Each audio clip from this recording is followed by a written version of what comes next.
You are highly welcome to my YouTube channel.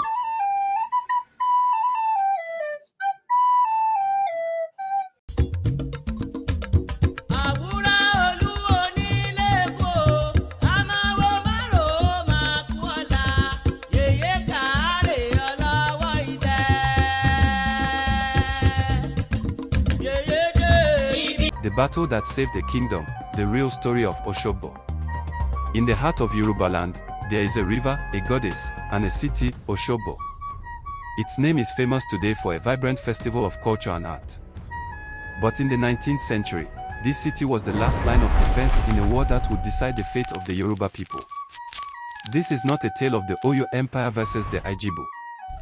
This is the real, epic story of the Battle of Osogbo, a story of a fallen empire, a terrifying invasion, and a brilliant military trick that changed history forever. To understand the battle, we have to go back to the early 1800s. The once mighty Oyo Empire, the superpower of Yoruba land for centuries, was collapsing from internal strife. This created a massive power vacuum.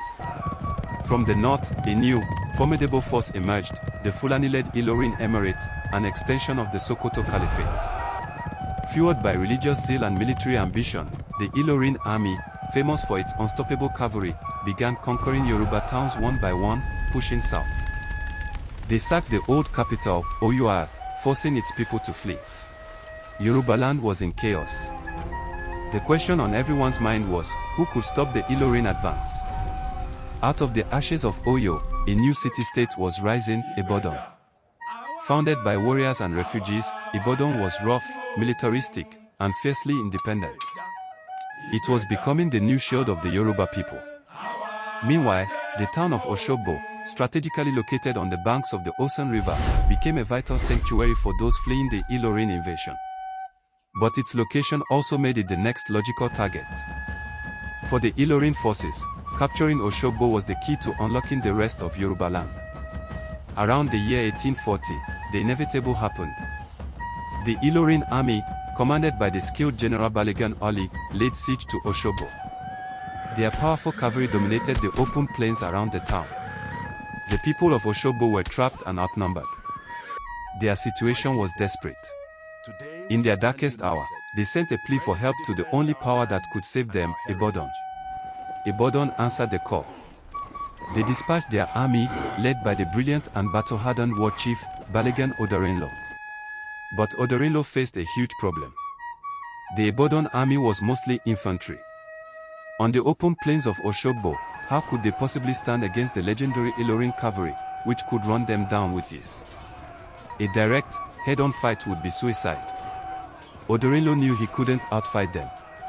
So, he decided to outthink them. This is where the genius of the battle unfolds. Balogun Odorinlo devised a master plan. 1. The feigned retreat. The Ibadan army arrived and engaged the Ilorin forces. After a brief but fierce clash, the Ibadan soldiers did something shocking. They broke ranks and began to flee in apparent chaos, running back towards the Osun River. 2. The bait. Seeing this, the Ilorin cavalry, arrogant and overconfident, believed the battle was already won. They broke their own formations and gave chase, eager to slaughter the fleeing Ibadan warriors. This was the trap. 3. The trap is sprung. The Ibadan soldiers weren't running aimlessly.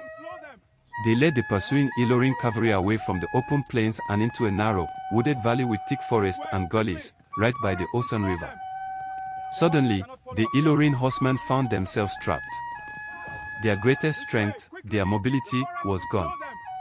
Their horses were useless in the dense forest and broken ground.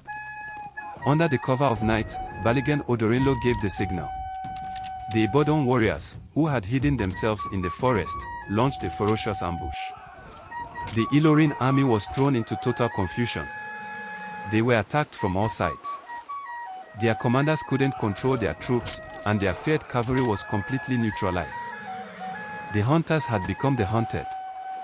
The chaos was immense, and the battle turned into a slaughter. The Ilorin army was completely routed, with many of its soldiers drowning in the Osun River as they tried to escape. The Battle of Osogbo was a stunning and decisive victory for Ibadan. But its importance goes far beyond a single battle. First, It completely halted the southward expansion of the Ilorin Emirate. The Fulani Jihad was stopped at the banks of the Osun River. Osogbo had held the line. Second, it cemented Ibadan's status as the new military superpower in Yorubaland, a role it would hold for the next 50 years. And finally, it gave the city of Osogbo its enduring legacy. The victory was seen as nothing short of a miracle, attributed to the divine intervention of the river goddess, for protecting her people. This historic victory is deeply woven into the spiritual fabric of the city, and it's a major reason why the Osogbo festival is celebrated with such passion today, a celebration of a goddess who, in the people's hour of need, was their ultimate protector. So, the next time you hear the name Osogbo, remember the real story. Remember the brilliant strategy of Balogun Odorenlo, the courage of the Ibadan infantry, and the pivotal battle that secured the future of the culture and the people. It's a timeless lesson that sometimes, the greatest strength isn't in the force of your charge, but in the brilliance of your plan. Thank you so much for watching. If you found this story fascinating, please hit that like button, subscribe to the channel, and ring the bell so you don't miss our next dive into history.